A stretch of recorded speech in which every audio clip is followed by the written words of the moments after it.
Hello. I now come to the last of the three great Venetian artists in my trilogy, Paolo Veronese. He was a dedicated professional artist. He ran a large workshop in Venice and received numerous commissions throughout his life. He would have walked through this area as it's changed little since the 16th century. So let me take you through a few features. You can make out in the background at the end of St. Mark's Square three large mast-like flag poles. They have bronze bases decorated in high relief by Alessandro Leopardi in 1505, and they would have flown the Venetian flag of St. Mark in the time of the Republic of Venice, but they now also fly the Italian flag. They're positioned, as I said, at the end of St. Mark Square, opposite St. Mark's Basilica, and you can just make out one of the domes on the right. In front of us, there's the campanile of St. Mark, the bell tower. It started in 1156, restored in 1514, but it collapsed in 1902, and it was rebuilt in 1912 as it was where it was. So it's a reproduction of the original tower.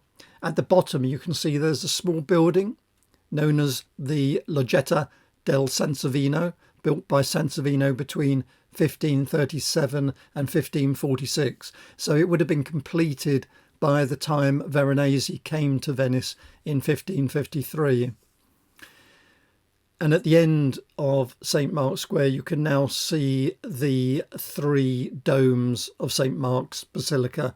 That was started in 978 and consecrated in 1117. So it was over 400 years old by the time Veronese arrived. Now, this talk is about Veronese, but it must be remembered that I'm talking about the three great artists in Venice at the time, Titian, Tintoretto and Veronese, which you see here. All three were brilliant, ambitious, fiercely competitive and competing with each other for primacy. Now, Veronese, on the right, was the youngest by 10 years, and after Titian's death, when Veronese was 48, he continued to compete with Tintoretto for another dozen years before Veronese died. Now, although they were rivals, they also inspired and influenced one another, because each one saw the work of the others and regarded as a sort of stimulus to do even better themselves. So they all contributed to this enormous artistic revival taking place in Venice. Their focus, of course, was colour as opposed to line, which was the forte of artists like Raphael, Michelangelo in Florence and Rome. They also saw and were promoting the use of oil on canvas and easel painting, which transformed Venetian art and, in due course, the whole of European art. Now, Veronese was called Veronese because he was born in Verona. He was the fifth child of a stonecutter, and as children were often named after their father's profession, he was called Paolo Caliari, which means stonecutter. He later changed his name to Paolo Caliari because his mother was the illegitimate daughter of a nobleman called Antonio Caliari. He trained as a stonecutter, but his aptitude for painting was noticed, and he switched careers and became an apprentice to a Veronese artist, Antonio Badile. And Veronese was later to marry his master's daughter, Elena, but that was sometime later in 1566. Now, after only a few years with Badile, he switched to another leading painter in Verona, Carotto, possibly because it exceeded the ability of Badile to teach him anymore. He received commissions in Verona and Treviso, and by 1552 he was well enough known to be given a commission to paint an altarpiece for Mantua Cathedral. And then in 1553, aged 25, he received a state commission to paint a ceiling in the Doge's palace, a very prestigious commission. So he moved there, and from then on he rarely left Venice. He became Titian's protégé, and Titian often used him in his rivalry with Tintoretto. This is one of Veronese's earliest known work, The Conversion of Mary Magdalene, painted in 1548 when he was just 20. This was before he moved to Venice. And it demonstrates even the young Veronese had this precocious talent, and it already shows the grand style he would develop in his maturity. In fact, it more than hints, it is his mature style. He'd already developed this style at an early age. What it's showing is the moment when Mary Magdalene, inspired by Christ's preaching, renounces her worldly possessions, and Veronese has set the scene in this sumptuous Venetian interior with Mary Magdalene dressed in the height of 16th century Venetian fashion. And even at this early stage, you can see his skill with colour, the rich fabrics and jewels, the great attention to detail, his ability to create a sense of depth and space through the use of these architectural elements. One interesting fact about this particular painting is that it was originally attributed to Titian. It was only in the 20th century that art historians conclusively identified it as an early work by Veronese. And I think that demonstrates the difficulty sometimes of distinguishing between the works of Titian, Veronese, and to some extent Tintoretto. Note the way that he's arranged the heads so they form a sort of V shape leading down to Mary Magdalene. And we also know from technical analysis of the painting that he made changes to the composition as he was painting it. For example, the position of Mary Magdalene's arms, showing that he was very careful in considering the pose and the gestures, even at this early stage of his career. In 1552, he received, as I mentioned, an important commission from Cardinal Gonzaga for an altarpiece in Mantua Cathedral.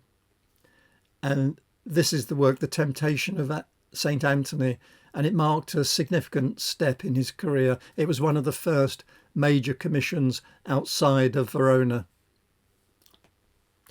What it shows is it's a popular subject, St. Anthony's temptation in the desert, and Veronese's interpretation is notable for its dynamic composition and vivid use of colour. And during this time in Mantua, Veronese was able to study a number of works of art, including the ceiling frescoes by Giulio Romano, which would influence his later work, particularly his ceiling decorations. And he painted this in situ at Mantua Cathedral, showing his ability to work on a large-scale project at the location itself, which would serve him well when he was asked to receive a commission from Venice. This one in 1553, his first state commission, and it was the ceiling of the hall of the Council of Ten in the Doge's palace. It's called Jupiter Hurling Thunderbolts at the Vices, and it was a significant milestone in his career because it was this work that established him as a major talent in Venice. It demonstrates his skill at foreshortening and showing figures which appear to float above us. His use of colour is noteworthy, the vibrant hues, the luminous quality, even in the shadows, and this would become a characteristic of his mature style, the luminosity that he acquired or he was able to create in the shadows.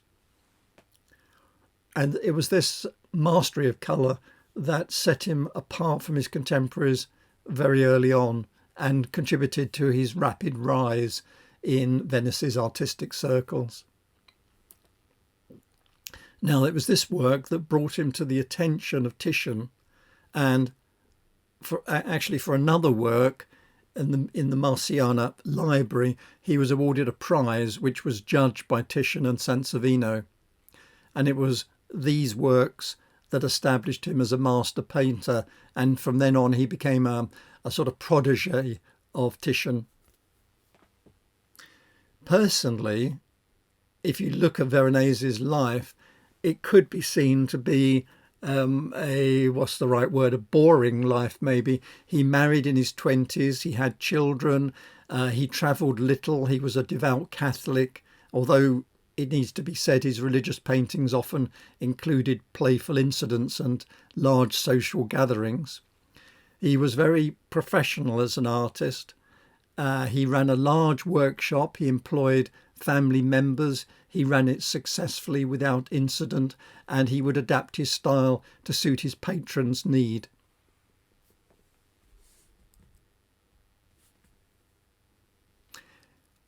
This is The Supper at Emmaus, 1559, a masterpiece from his early years, commissioned by the refectory of the monastery of San Tionisto in Treviso, and it shows how his reputation was growing out beyond Venice.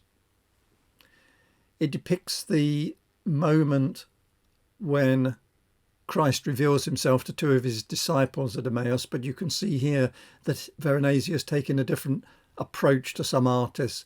Instead of a small number of people alone in a room, he's transformed this into a grand social event, sort of set in the semi-outside. There's a magnificent architectural space to show his skill at perspective and illusionistic effects, and there's a whole crowd of people, but it shows his masterful ability to balance numerous figures with the architectural elements to create this sense of depth and grandeur.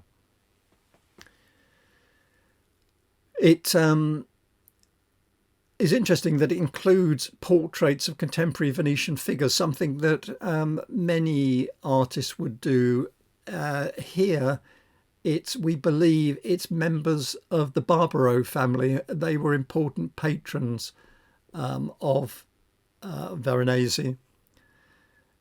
It was the painting. The reason it's in the Louvre is the painting was taken to Paris in 1797 as part of Napoleon's art seizures, and it's remained there ever since.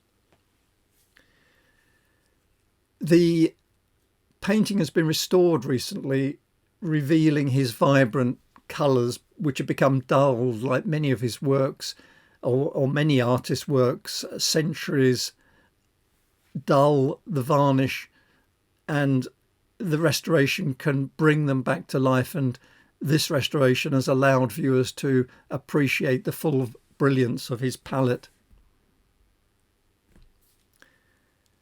A very large painting, nearly 10 metres wide, one of his most famous and ambitious works, The Wedding at Cana, 1563.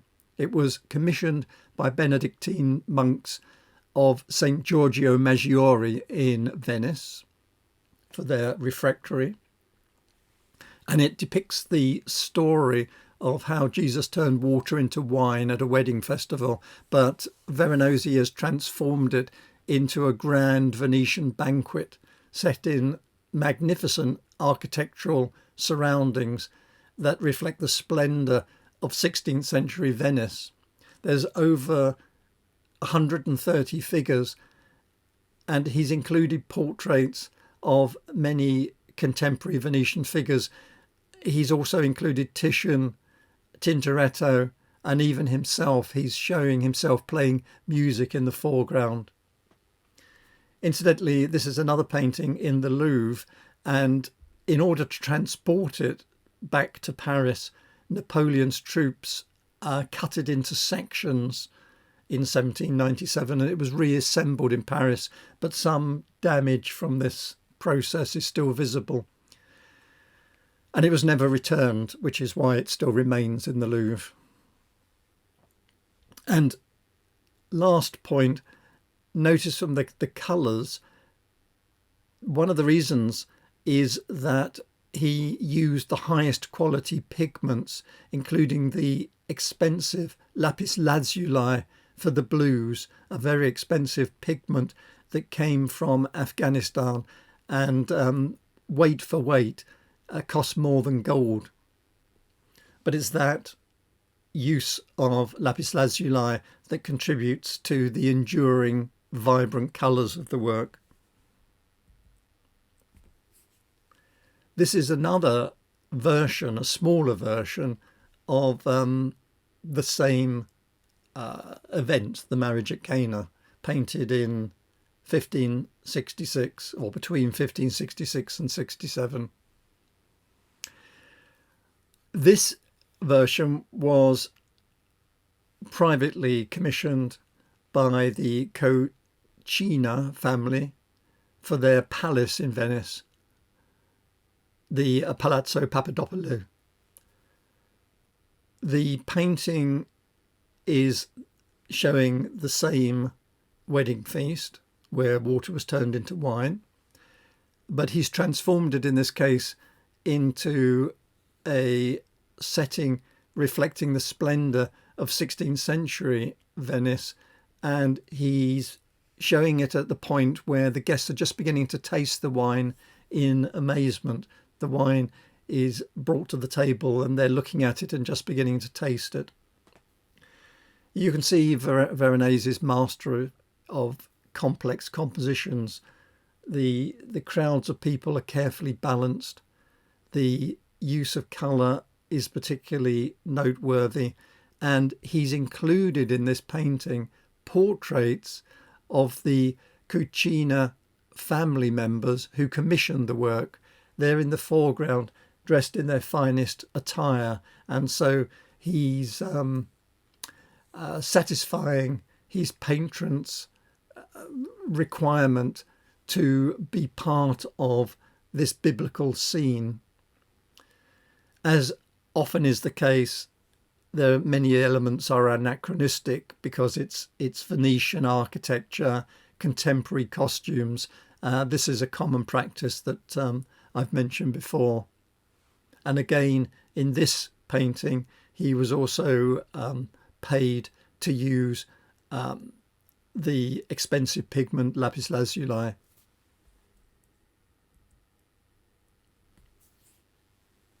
Now, Veronese had been involved with this fellow, Daniele Barbaro, and his brother, Marcantonio Barbaro, decorating the Villa Barbaro, which Palladio had designed.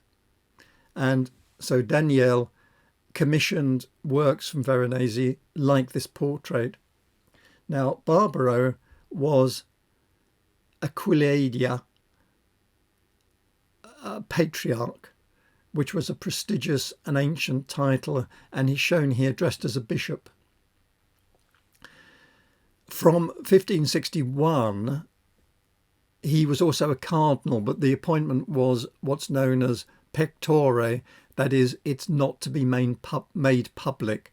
So what he's doing here is he's dressed as a bishop, but he's sitting in the audience posture, which is a posture that's normally reserved for popes and cardinals. And so he's hinting at the fact that he is a cardinal, but isn't allowed to officially mention it.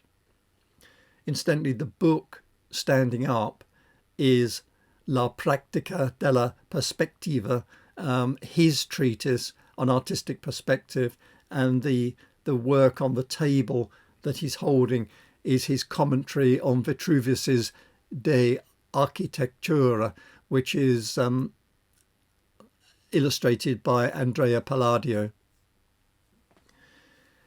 The just for comparison purposes, before I move on, this is Titian's portrait of the same man, but it was painted about 20 years before. So in Veronese's, he's the Barbaro is 20 years older.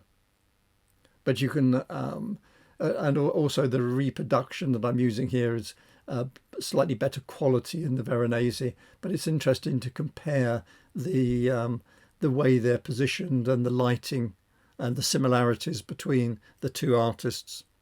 As I've said before, Titian was regarded as the master of portraiture and the one who had set the standard and the style of producing portraits.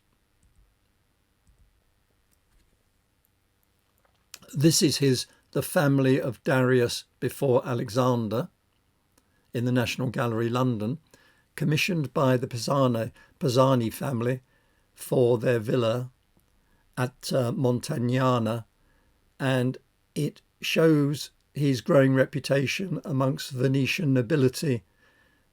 It's illustrating a scene from ancient history.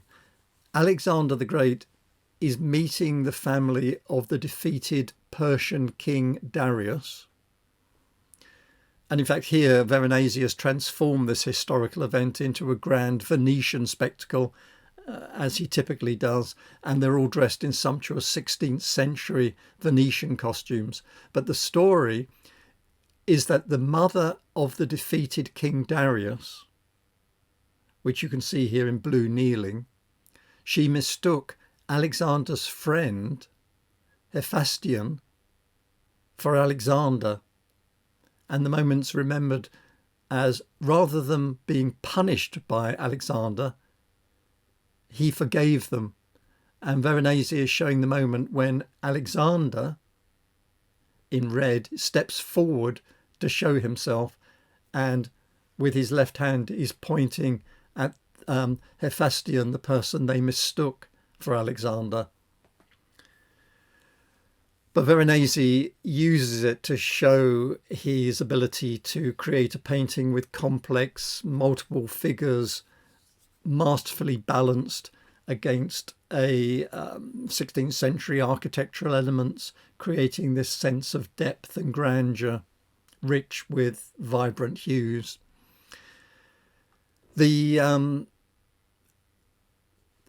were a number of portraits of Veronese's contemporaries, including, as often the case, a self-portrait. It's the man on the far left in the yellow robe is a self-portrait. Now, this painting was so admired, it was acquired by King Charles I of England in 1627, and it remained in the country and became one of the founding works of the National Gallery in London. So that's how it arrived in London. There were, again, significant changes, we know from X-ray analysis, to the composition while he was painting it, demonstrating again his meticulous approach to creating these large-scale works and balancing the figures and getting the gestures exactly right. This is allegory of navigation with cross-staff, Averroes. It's part of a series of allegorical paintings that he created for the Doge's palace, the Hall of Four Doors. Now, Averroes is an Andalusian 12th century polymath, and he's shown holding a cross-staff, which is an instrument used in celestial navigation. And this is part of a larger programme celebrating Venice's maritime power and their scientific knowledge. And Veronese is showing his skill in creating this illusionistic ceiling decoration. The figure of Averroes seems to float above the viewer, demonstrating his mastery of foreshortening. Now, Averroes was a Muslim scholar, and this shows that in a Christian context in Venice at the time, it was a very cosmopolitan atmosphere, and it was open to diverse intellectual traditions. And the inclusion of scientific instruments reflects the growing importance of empirical observation and measurement in the Renaissance, particularly relevant to Venice's maritime empire. Although, maybe let me just explain. The cross staff, sometimes called Jacob's staff, was used to measure angles such as the height of a star or the sun above the horizon, and that enabled a ship out of sight of shore to find its latitude. And the cross staff would have bars that you could slide up and down to measure the angle, and the long staff on which they slid was graduated. But here Veronese doesn't seem, the way I look at it, to be showing cross staffs that are able to slide up and down. He's instead presenting it as what's called a Christian patriarchal cross.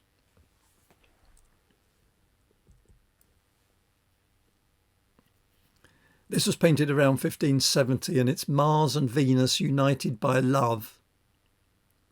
It was commissioned by Emperor Rudolph II, a great patron of the arts, particularly interested in allegorical and mythological subjects. And what we see is the god of war, Mars, the goddess of love, Venus, and they're united, you can see bottom left, by a cupid that's tying their legs together. And Veronese's transformed this classical myth into a sensuous scene of love and harmony. He's included, as you could see in the background, architectural elements. There are a number of symbolic elements as well. There's armor. You can see the armor held up, or sword held up by a cupid, and the armor that he's discarding symbolizes the triumph of love over war. The technical analysis shows the way that Veronese achieved this luminous quality in the flesh tones, something he was particularly noted for. It was done by a complex layering technique. Thin washes, thin layers of paint created this depth which gave the flesh tones a luminous quality. He actually, Rudolph II, commissioned 3 works from Veronese, and the other 2 are in the Frick collection in New York. It's the way this arrived at the Metropolitan Museum of Art in New York is a long, complex story. There's something like 26 well-documented owners over the centuries, including Ferdinand II and III, Christina, Queen of Sweden. There was a cardinal in Rome, the Philippe, Duke d'Orléans in Paris, and then a Duke of Bridgewater in London, until it was finally, in 1910, it was bought by the Museum of Modern Art in New York.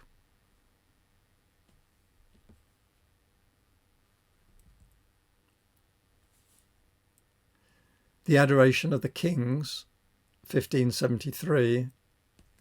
The 3 kings or magi have come to visit infant Christ child in the stable, bringing gifts of gold, frankincense and myrrh.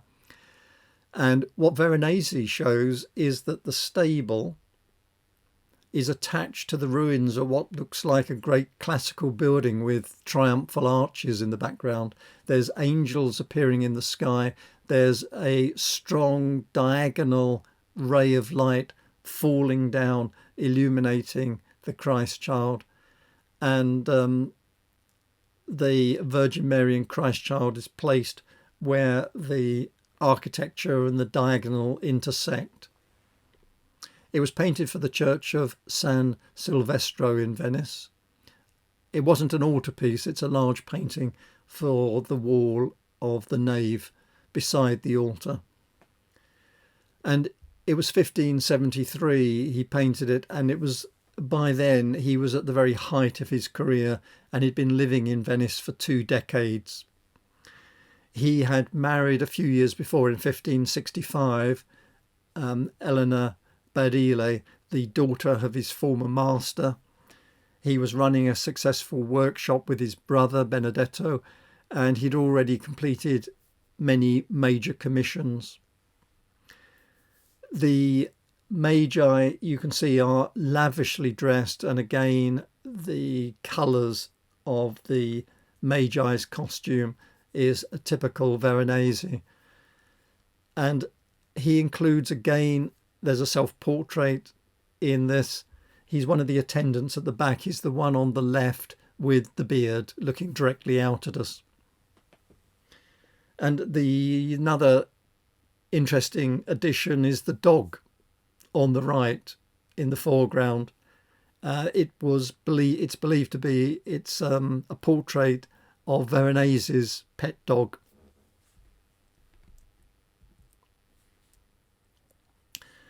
Now we come to the controversial painting, now called The Feast in the House of Levi. It's one of his most famous works. It was commissioned as a Last Supper, and it was commissioned for the refectory of the Dominican Basilica of Santi Giovanni e Paolo in Venice. And it's a massive canvas over 12 metres wide, and it became the centre of a controversy, a dispute with the Inquisition. Shortly after he'd completed it, he was summoned before the Inquisition to explain why he had included what they thought were irreverent details. Now, it was 10 years since he'd painted the wedding at Cana, and a lot had changed since then. Specifically, the Council of Trent, 1545 to 63, now called the beginning of the Counter-Reformation, gave the Roman Catholic Church a new legal authority and a new remit to examine and interpret paintings for signs of heresy. The full text of the interrogation is actually available online, but let me read you just a short section. The Inquisitor asked, "Does it seem suitable to you in the Last Supper of our Lord to represent buffoons, drunken Germans, dwarves, and other such absurdities?" And Veronese replied, "Certainly not." And the Inquisitor then asked, "Then why have you done it?" And Veronese said, "I did it on the supposition that those people were outside the room in which the supper was taking place." A sort of a technical point that he was trying to use to justify the inclusion, but it didn't work. The Inquisitor immediately said, "Do you not know that in Germany and other countries infested by heresy, it is habitual by means of pictures full of absurdities to vilify and turn to ridicule the things of the Holy Catholic Church in order to teach false doctrine to ignorant people who have no common sense?" Well, I think it was clear at this point that Veronese was getting into deep trouble. He did go on bravely to try and justify his inclusions by referring to things like the naked figures, including the Virgin Mary and Michelangelo's Last Judgment in the Sistine Chapel. But these were regarded as irrelevant. The point was this painting, and his explanations were not acceptable.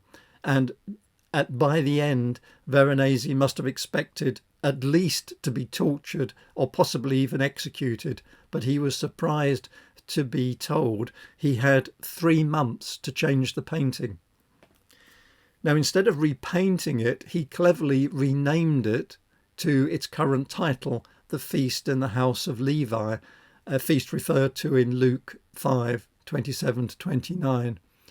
And by that means, he wasn't representing the Last Supper at all, and the painting became acceptable. So it was accepted, nothing further was done. And despite its controversial beginnings, it has remained in Venice. It's in the Gallery dell'Accademia, and it survived Napoleon's art seizures and is still there in Venice. These aren't. These are in the National Gallery in London. The four scenes are known as the Allegory of Love. It's commissioned by Emperor Rudolph II again, and it shows Veronese's mastery of allegorical subjects. It was a highly popular genre of painting for the elite patrons. It was originally part of a ceiling decoration, which explains this square format. It was and the slightly upward-looking perspective of the figures. And in fact, in the National Gallery, the four were hung in the high up in the corners of the room. They tell various aspects of love. Top left, infidelity. There's been various theories about the exact interpretation of these paintings, but the dominant theory of this painting is that it represents a classical love triangle. Note the secret letter being passed between the man on the left and the nude woman. Then on the right, scorn, we see Cupid mercilessly beating up a prostrate man while two women look on with their hands clasped. Now, this is a bit harder to interpret, but the one in the state of undress is probably carnal love, and the other, fully dressed, is carrying an ermine, which is an animal used to represent chastity. So this may be interpreted as an illustration of how love is split between desire and devotion. Bottom left, respect, is, and again, the dominant interpretation here is that the man wearing armour is being tempted by Cupid, but withdraws from the sleeping nude in respect to her. And then the happy union, a couple are united at the hands of a semi-clad woman, and they're being assisted by a boy, and the two are possibly representing Venus and Cupid, although there aren't really any traits that would identify them. The union between the couple is marked by the fact that they're both holding a laurel wreath, which signifies virtue, and an olive branch symbolizing peace. The gold chain that is being wielded by the boy probably refers to marriage, and the dog is a symbol of fidelity.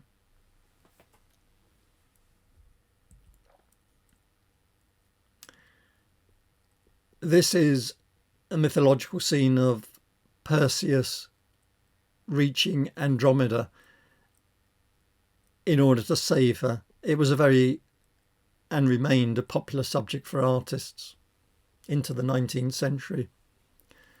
Let me show you Titian's version. This is Titian's interpretation of the subject, and maybe this inspired Veronese. There are similarities. Titian conveys the dramatic intensity and a terror-stricken Andromeda as the monster draws nearer, but Veronese, I think, hints at a happy ending. Now, Andromeda is shown by Veronese as helpless, but she looks at the beast and seems to be looking confidently, assured by Perseus' sword, which is just about to kill the monster.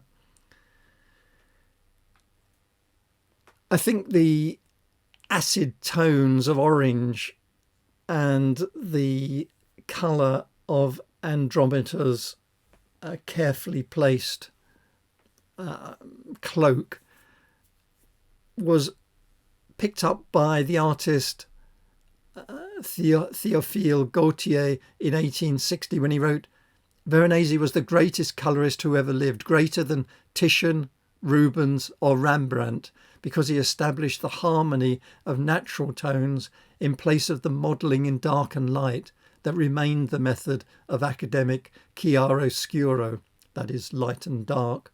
And Delacroix made a similar point. He wrote, "Veronese made light without violent contrasts, which we are always told is impossible, and maintained the strength of hue in shadow."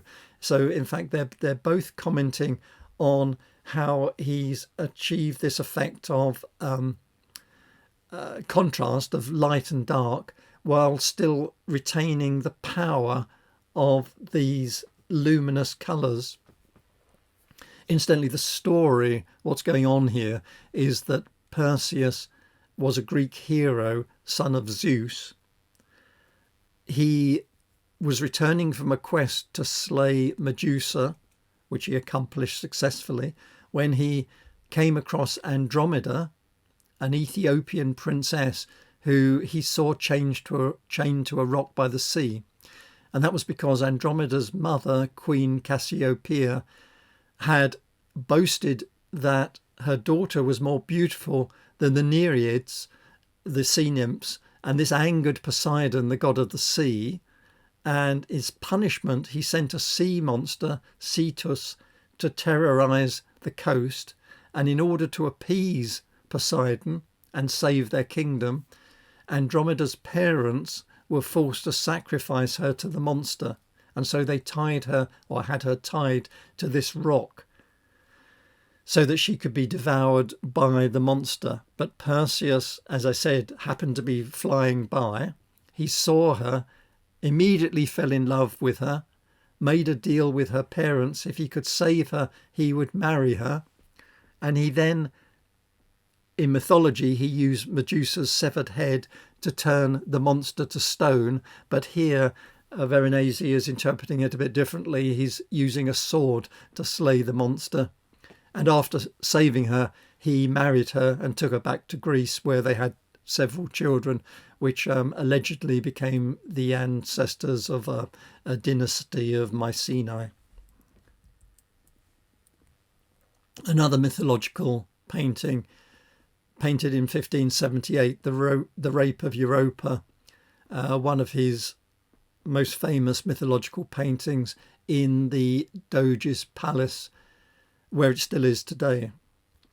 And what he's showing is this story of how Jupiter, who had turned himself into a gentle white bull, abducted Europa. The story comes from Ovid's Metamorphoses, and Europa is seduced by the gentleness of the bull and is persuaded to sit side saddle on the back of the bull. And you can see her sitting on the, or just being lifted by her assistants onto the bull, and the bull, you can see, is gently caressing her foot. But you can also see in the same painting, if you look to the right, the story is presented in stages. You can see her travelling down the hill on the back of the bull, still looking happy, but look, she's being taken out to sea by the bull and is looking distraught and waving anxiously to her assistants who are left behind. And then finally you can see her being taken away into the far distance to Crete, where later she arrived, married the king of Crete, and he made her queen of Crete. It was actually one of her sons, Minos, who allegedly founded the town of Knossos and gave his name to the Minoan civilization. And Europa, of course, gave her name to Europe. There is actually another version. Well, there are several versions of Veronese's Rape of Europa. One of them is a smaller painting, this one, at the National Gallery in London. It's dated 1570, and so it could be a preliminary sketch for the larger painting, although the figures are, of course, reversed. It's got an interesting history because it was once considered fraudulent. It was so dark that the varnish had so darkened that it obscured the painting almost completely, and it was regarded as a copy. Once it had been cleaned, it was clear that it was a work by Veronese, and it was declared to be a work by Veronese in 1999.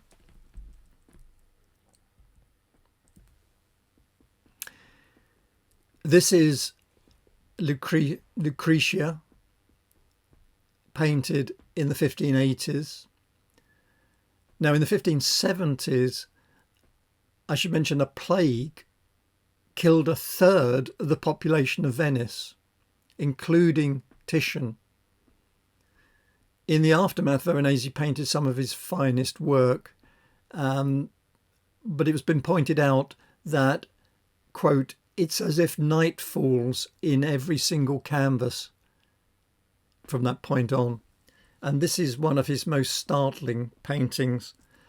It's a scene of suicide. Let me first compare it with a work by Tintoretto. You can see here, this is a good way of comparing the two artists, because Tintoretto was typically, his works were full of energy and dynamism, and that was typical of his style. Whereas Veronese's, you see, is a much more gentle style, even though this is a scene of suicide. And I should point out, the classical story is that she was raped by the son of the King of Rome. This story is described, by the way, in Livy's History of Rome. The next day, she revealed what had happened to her father and husband, and she stabbed herself through the heart rather than live with the shame. And the story has inspired many artists ever since. There's a long poem by Shakespeare on the rape of Lucretia, and an opera by Britten. You can see that here Veronese is using darker colours. Her gown is dark green, which he uses to offset the luminous quality of her skin. She appears, like many of his heroines, to glow from within, but her face is sickly, her eyes are downcast. She's suffering a private moment of deep anguish, and if you look very carefully, you can make out there's a slight trickle of red on the dagger. She has in fact already stabbed herself, and the blood is draining from her body.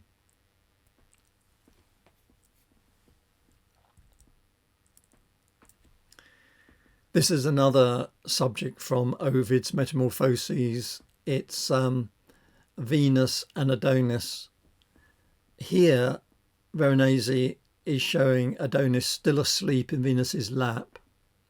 Now, Venus fell in love with Adonis after being accidentally shot by one of Cupid's arrows.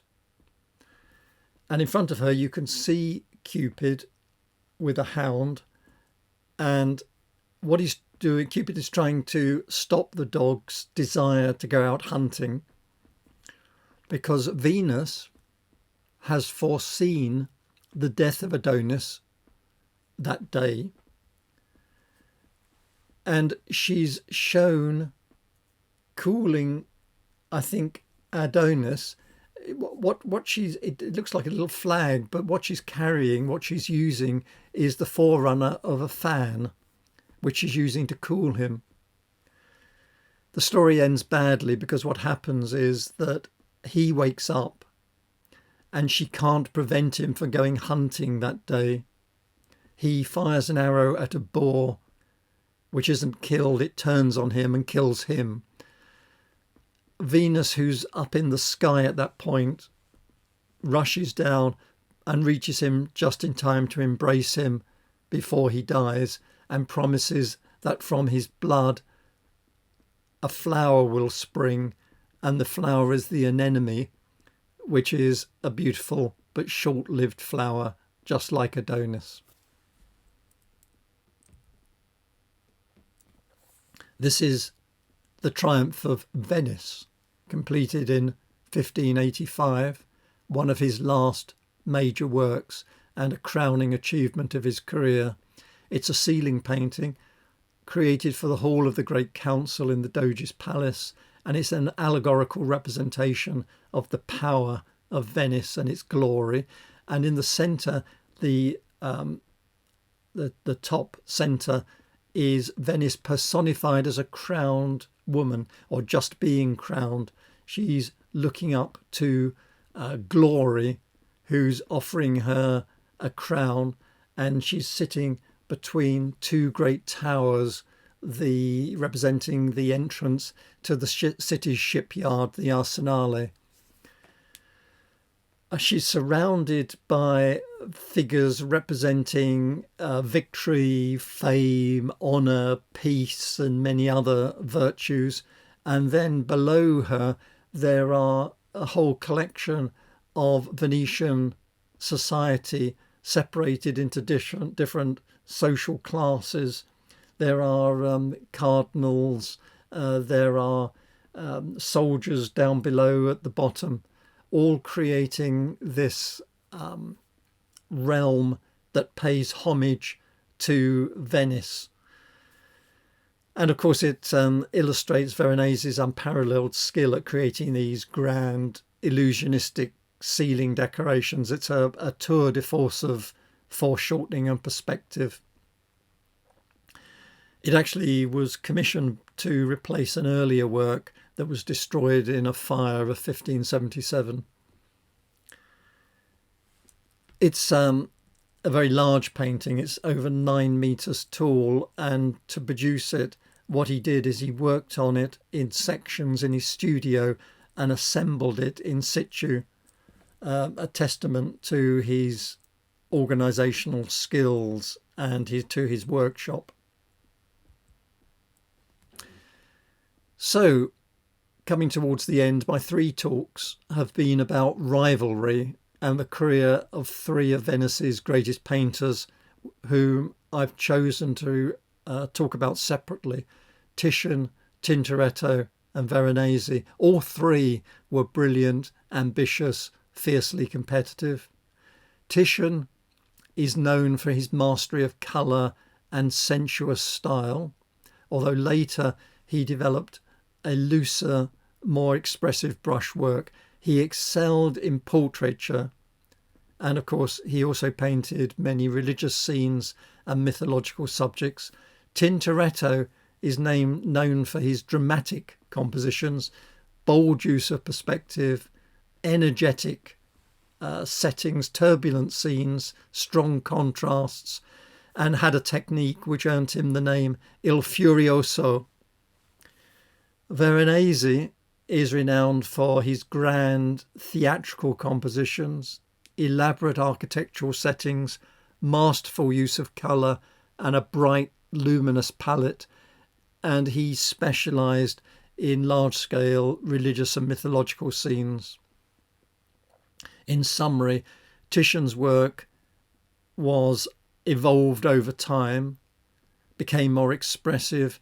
Tintoretto was more dramatic and intense, and Veronese was more opulent, had many decorative elements and many complex compositions. So Veronese as a person was restrained flexible professional, a supreme colourist. He developed a naturalist style of painting influenced by Titian, and his biographer wrote about him that he gave rein to joy, made beauty majestic, made laughter itself more festive. I think a good description of his work. He died in 1588 when he was 60. He died of pneumonia, which he caught during a religious procession near his country estate at San Angelo. And that brings me to the end of today's talk, and in fact the trilogy of talks about Titian, Tintoretto and Veronese. So thank you for your time and attention, and I hope you will continue to watch my series of talks on the history of Western art. Thank you, and goodbye for now.